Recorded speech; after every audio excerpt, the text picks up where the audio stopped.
Pick up the phone. ChatGPT is calling with today's special guest, Alex Puga.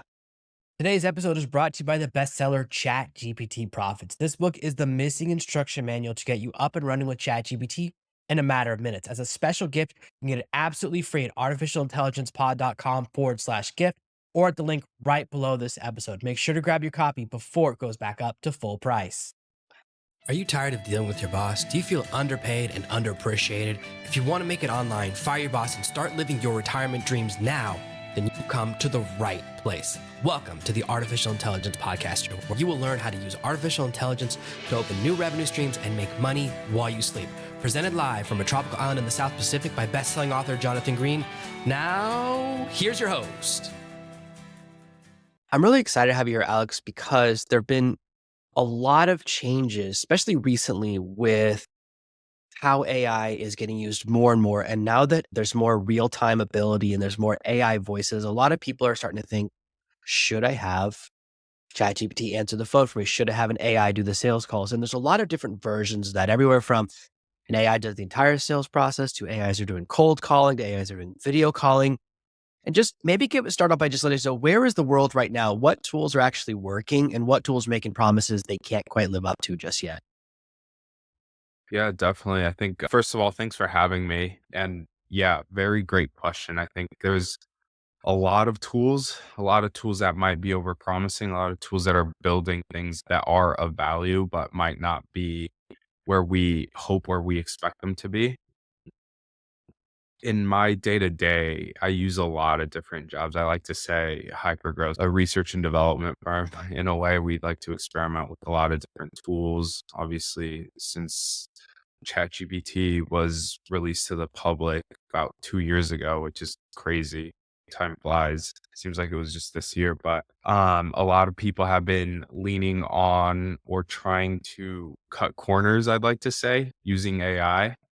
And unfortunately, we can't really trust that the tools are at that point yet today. And that point being letting them run loose and get the job done. And then you can just really trust that the job is getting done. Currently, the way we do things now is we're really hands on. We want to make sure that the AI essentially is doing what it needs to be doing. That requires a lot of manual checks, making sure that whether it's the data that we're sourcing is clean or even the messaging is right. I've played around with a lot of different tools. I'm sure you've heard or you may have heard in the past of like Clay, for example. They're big right now. They're essentially a platform that allows you to piece together your workflow, AI included. You're able to touch your or passing your API key points and essentially query their chat GPT, their AI, using the information that was scraped online to then provide or build a personalized relevant message. So Clay's one of those big players out there. I think they're one of the good ones that aren't necessarily over promising. They're just like, here's a platform. A lot of the time, there is some skill that goes into prompting AIs. So it's not just about using them. You need to know how to use them correctly. So that's where Clay comes in. And they really do have a lot of nice resources that explain and show you how to prompt these AIs. And they're not promising any magic there. Other tools, other AI tools, besides just the typical Claude, Anthropic, and Chat AI, are very few. So we want to be able to, I think today a lot of tools are saying there's AI, but it's just not as seamless as we think. I wish I could give out a few more tools, but I think at the top of my head right now, Clay is one of those big players that a lot of people are using and starting to look into. So it's really interesting to me. So I have a couple of ideas in my head. The first is that a lot of times, like data mining things get one or two things wrong. So especially my name is super common. There are tens of thousands of people with the name Jonathan Green. So it's very common for people to mix me up with other Jonathan Greens because there's just so many of us. I'm not the only author. There's one Jonathan Green writes movies like A Fault in Our Stars was written by another John Green. And then there's a science fiction author, and then there's a famous painter. So there's a lot of people with the name. And there's also a lawn care company called Jonathan Green. So I used to when people search my name, that would come up first. So one of the things that I always worry about is false positives. So it's that thing you do where you try to show someone like how much you care and you say the names of their kids, but then you get one wrong. That little mistake ends up actually undoing all the positives of doing that research. And that's one of the challenges. And even when I take one of these podcasts and I have an AI write the show notes, sometimes it mixes me and the other person up and will write stuff about the other person that is about me. And these little mistakes can get bigger and bigger. So that's one of the things I worry about with data mining when you're just not paying attention. It's like I always want to say, what's the source? Because sometimes we all have seen where ChatGPT will just lie to you. And the other thing I think about a lot is trust. Sales, especially over the phone, is so much about, do I trust this person? Same thing even when you're buying a car. Do I think this person's telling me the truth, or are they taking me for a ride? And when you put AI in the middle, if someone realizes it, that can shatter the trust. So the best way to make people hate you is to trick them, because then they either they're dumb or you're a jerk. That's their two choices for what happened. And so they will dramatically get really mad at you. I've seen this happen more common when someone leaves a comment and they think it's a really nice comment, and the author of the social media post responds, and then they realize it was an AI comment. They get so mad, like really mad. Even I don't get that mad about it. I get annoyed, but I've seen people like level 10 rage. Like they want the person's social media accounts deleted. They want the person banned from the internet because um, of the switch from feeling good to feeling bad. So that's my biggest fear with having AI in the process, because these little mistakes can happen. I used to have, when my YouTube channel was really small, I just set up to have ChatGPT automatically reply when someone would leave a post. And at first it would just say, oh, thanks for the comment, whenever someone would say something simple, stuff like that. And then someone asked me if I was the one who'd made a piece of software. And then ChatGPT goes, yep, we sure did. What do you think of it? And I was like, that's a lie. It was like a huge lie. So I turned it off immediately when I saw that. Because up until then, it was supposed to just do when people leave a mean comment, just respond positively. So, unlike me, I don't get pulled into it. And that's the danger, is that AI has variance. So sometimes it will drift a little bit and say something that's just completely not true. And now you're stuck. Either you tell the person, oh, that was an AI, I've been tricking you the whole time, or you have to stick with whatever the AI promised or whatever lie it said. So those are kind of things that I worry about a little bit, especially with AI on phone calls. Yeah, and that's what I was mentioning earlier. You have to babysit it quite a bit, making sure that it's not pulling the wrong person, it's not saying the wrong things, it's not quoting the wrong sources. That's basically that trust factor, right? Like of as a user, like being able to trust AI as a user. And then obviously you touched on being able to trust it from a receiving standpoint. And you're totally on point with that. If I were to receive just an automated message, it's so easy to ignore and just archive it, pass it on into delete, whatever the case is. And then you're just like, look, these people aren't even gonna know if I saw the message or anything. They probably sent this message out to thousands of others. You have that feeling that it doesn't matter if I don't respond because it's just an AI. I'm not hurting anyone's feelings at that point. But then, yeah, there's also that trust factor from the user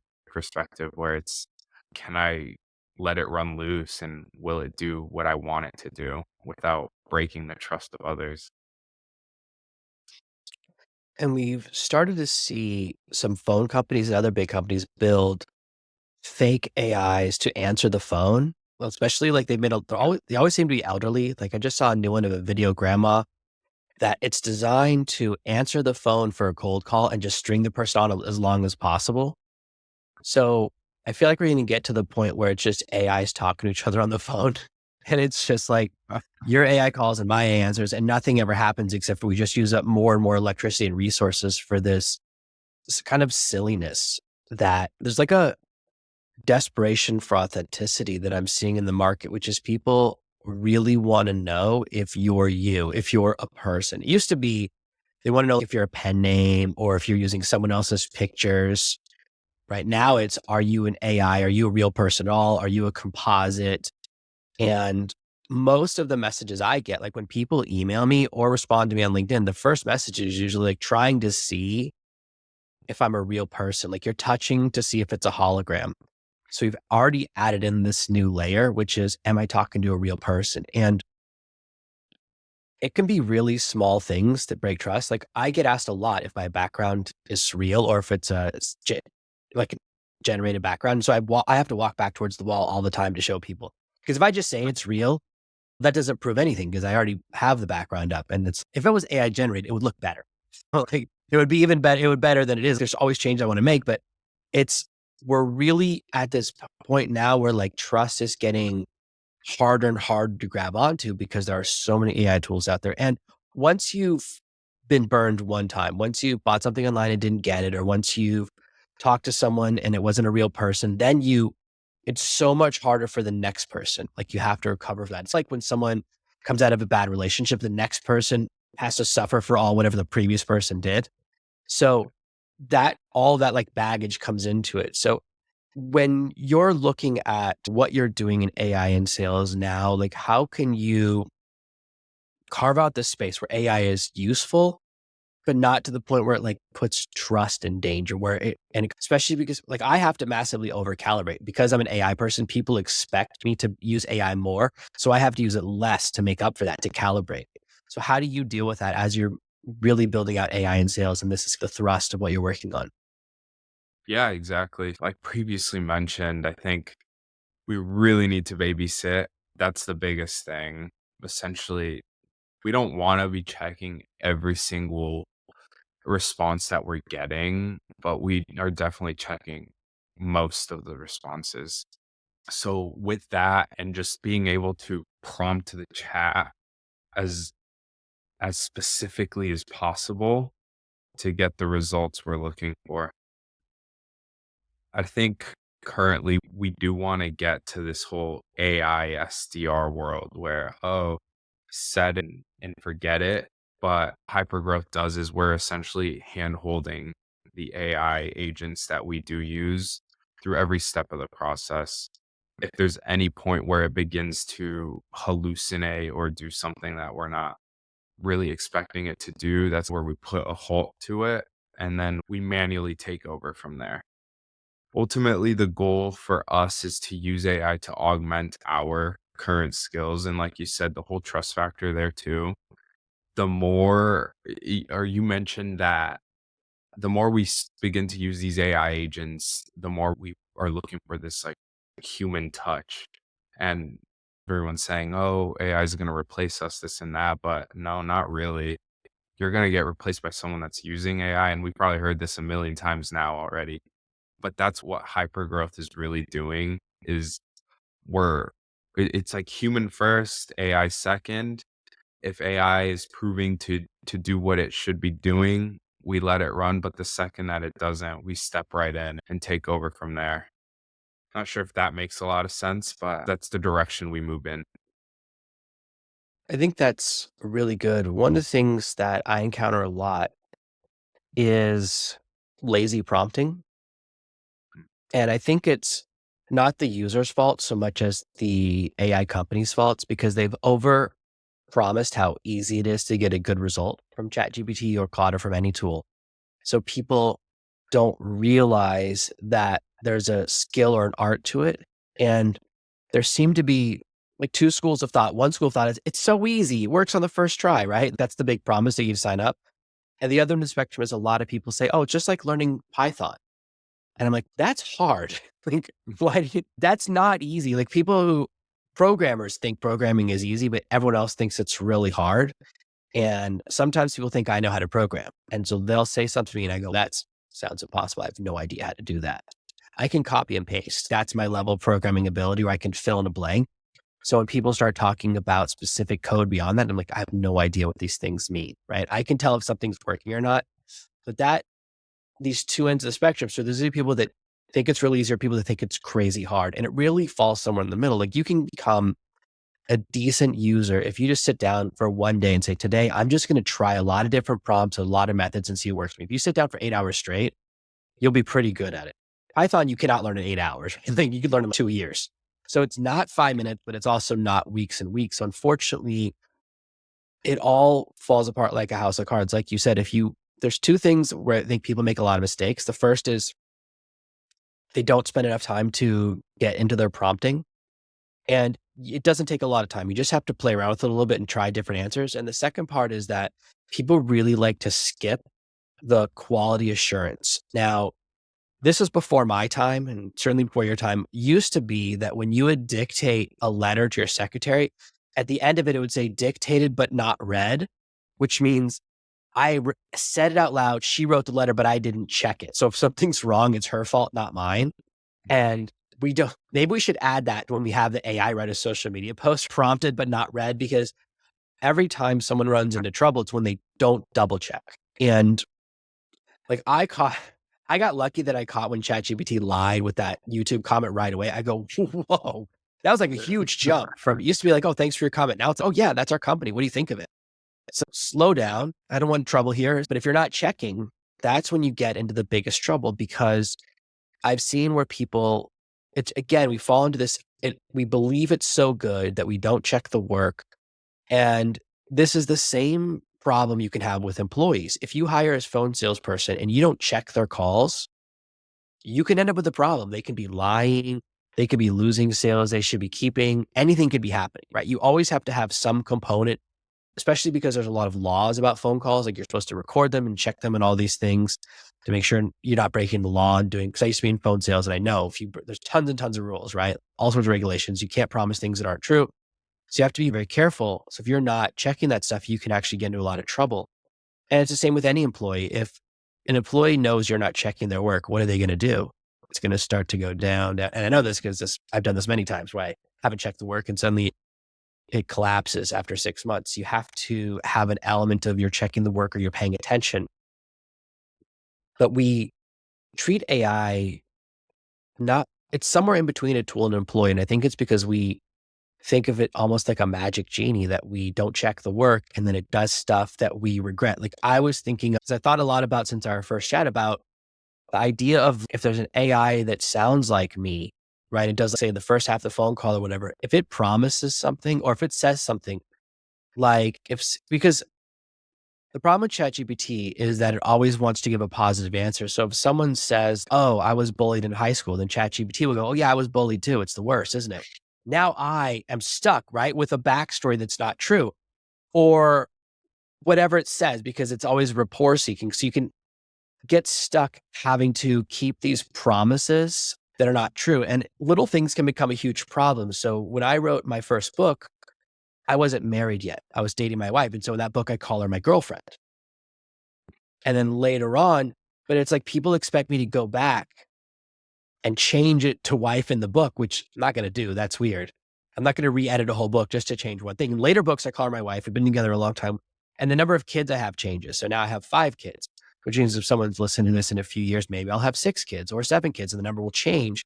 But the little thing, people bring that up. People have brought up the girlfriend thing many times. They go, oh, when are you going to marry her? I'm like, we've been married for like 8 years now, long time ago. But that's the thing, that if something as small as that becomes an issue, what happens if an AI version says, oh, I'm lactose intolerant, or even worse, I'm left-handed? Like, now you have to sign documents backwards. So it's not even the big lies I'm worried about. It's like a little lie that like you just have to maintain. Now you have to keep up with this promise, or the AI goes, yeah, I'm a vegan too. And so now every time you see this person, you have to pretend to be vegan. Yeah. Yeah. Man, this sounds like a nightmare, keeping up with AI's lies. That's a tough one. Yeah, definitely. I think feeding the right data to the AIs, whether it's like a RAG application, at this point, I think it's mostly going to be RAG, but I guess you have to be responsible to giving the AI or the RAG application the most up-to-date data yourself. But that's just a whole other rabbit hole of making sure your data is clean before you even put it into an AI. Yeah, that brings up something really interesting to me. So I'm working on a project now for a client who uses his conversations with other people, like his transcripts, to train the AI.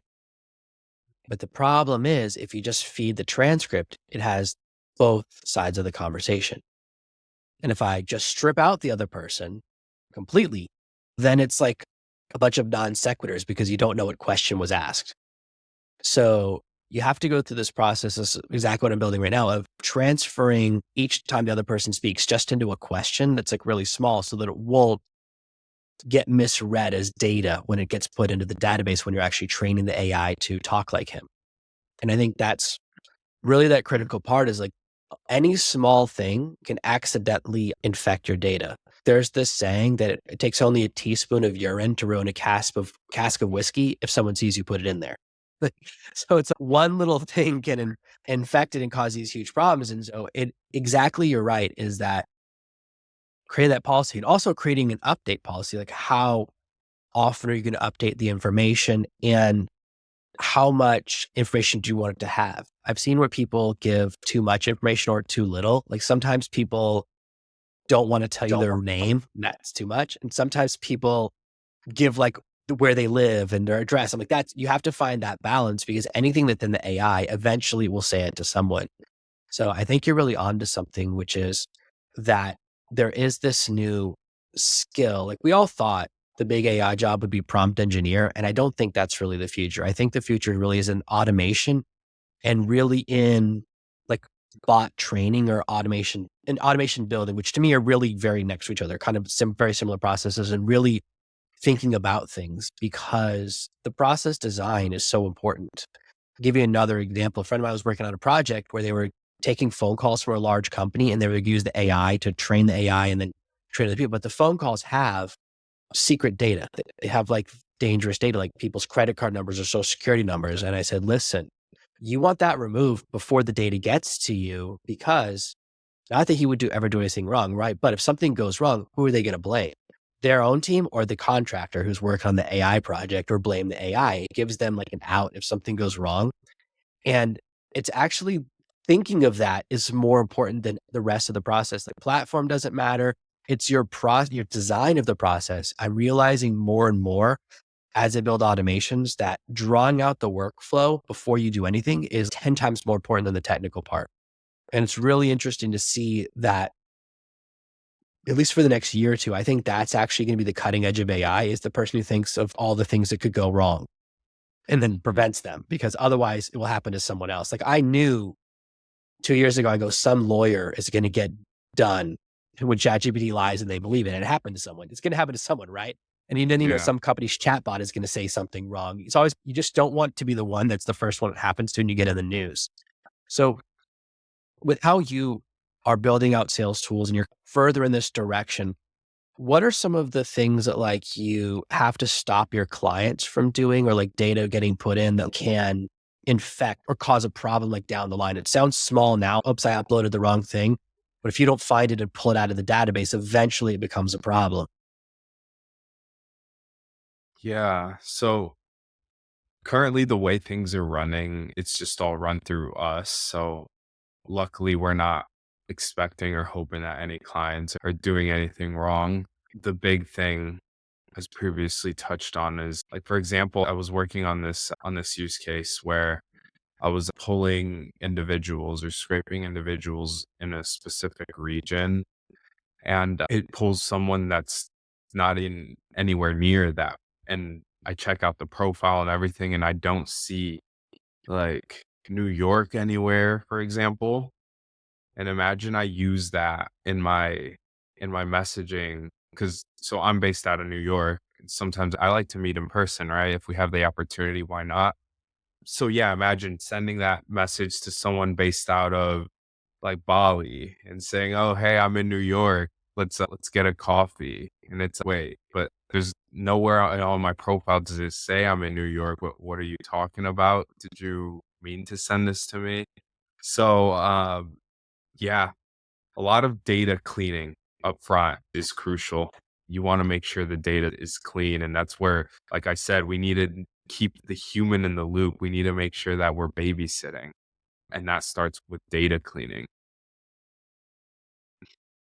It's really funny that you mentioned that, because I've never gotten one of those messages that's gotten my location correct. So I just got one 2 hours ago that was like, hey, you're in Boston. We can help you to learn this, how to do project management.